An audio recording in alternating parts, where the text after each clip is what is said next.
The church was quiet except for the echo of my own footsteps on the wooden floor. I stood there in my navy blue dress, the one I wore to my husband's funeral 23 years ago, holding a single white rose. Everyone was already seated. My son Michael was up front, arm around Sarah, his wife. Their two little girls looked like angels in their black dresses.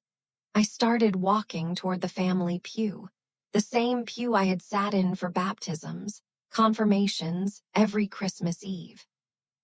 That's when Sarah turned. Her eyes locked on mine, cold as the January wind outside. "You're not family anymore, Helen," she said, loud enough for the first 3 rows to hear. "Please find a seat in the back." I stopped breathing. The rose slipped from my fingers and hit the floor like a gunshot. My name is Helen Thompson. I'm 71 years old, and that was the day my heart broke for the very last time. People think grief has a sound. It doesn't. Grief is silence. It's the way the house creaked that night when I came home alone from my granddaughter Emily's funeral. She was only 16. Leukemia doesn't care how many bedtime stories you read or how many college funds you empty. I moved through the rooms like a ghost, touching the things that still smelled like her little purple jacket on the hook, the half-eaten bag of peach rings on the counter. I made myself a cup of chamomile tea, the way I had every night for the last 30 years. The kitchen clock ticked too loud. Outside, snow kept falling, soft and merciless, covering the garden where I used to push Emily on the swing while Michael and Sarah went out for date night. I can still feel the weight of her little body leaning back, laughing, trusting me completely.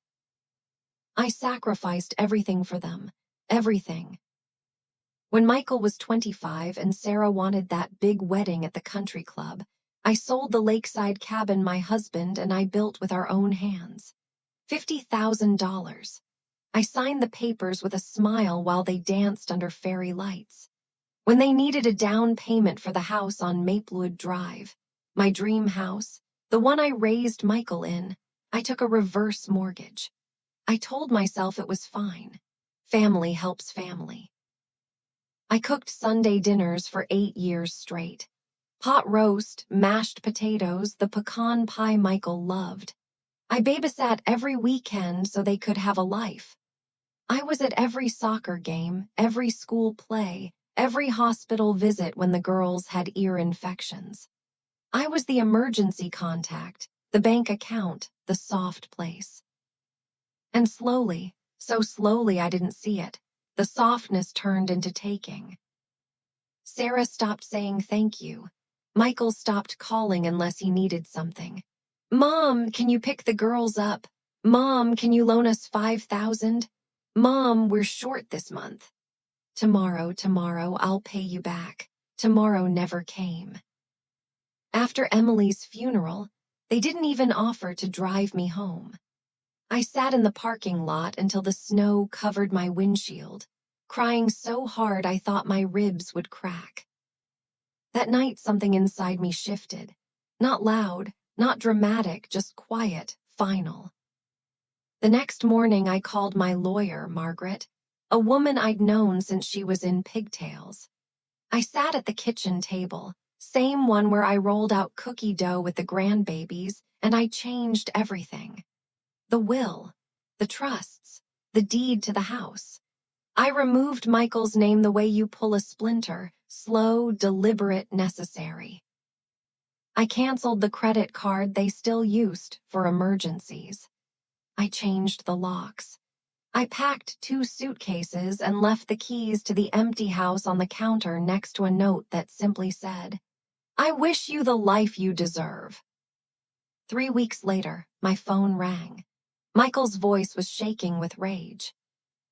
"Mom, what the hell? The bank froze the account.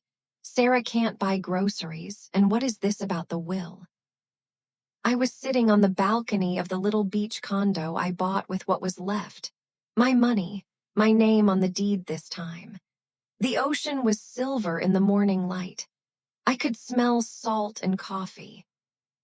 I said very calmly, You told me I wasn't family anymore. I believed you. Silence. Then Sarah grabbed the phone. I heard her screaming in the background before she came on, fake sweet like poisoned honey. Helen, this is ridiculous. We're grieving. Come home. We'll talk. I watched a pelican dive into the waves. No, I said. You don't get to decide when I'm family and when I'm not. That's over. Michael came back on, voice cracking now. Mom, please. The girls keep asking for Grandma. I closed my eyes. I could still see Emily's smile the last time I braided her hair. Tell the girls Grandma loves them, I said. But love isn't a one-way street. I'm done walking it alone. I hung up. My hand didn't even shake. Some people call it revenge. I call it boundaries. Now I wake up to the sound of waves instead of silence. I garden in containers full of bright geraniums. I volunteer at the library reading stories to children who still believe grandmas are magic.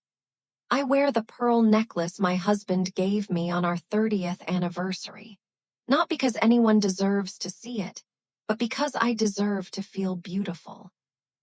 Sometimes at sunset, I sit with a glass of wine and think about the empty chair at their Thanksgiving table this year. I hope it hurts them the way Sarah's words hurt me in that church.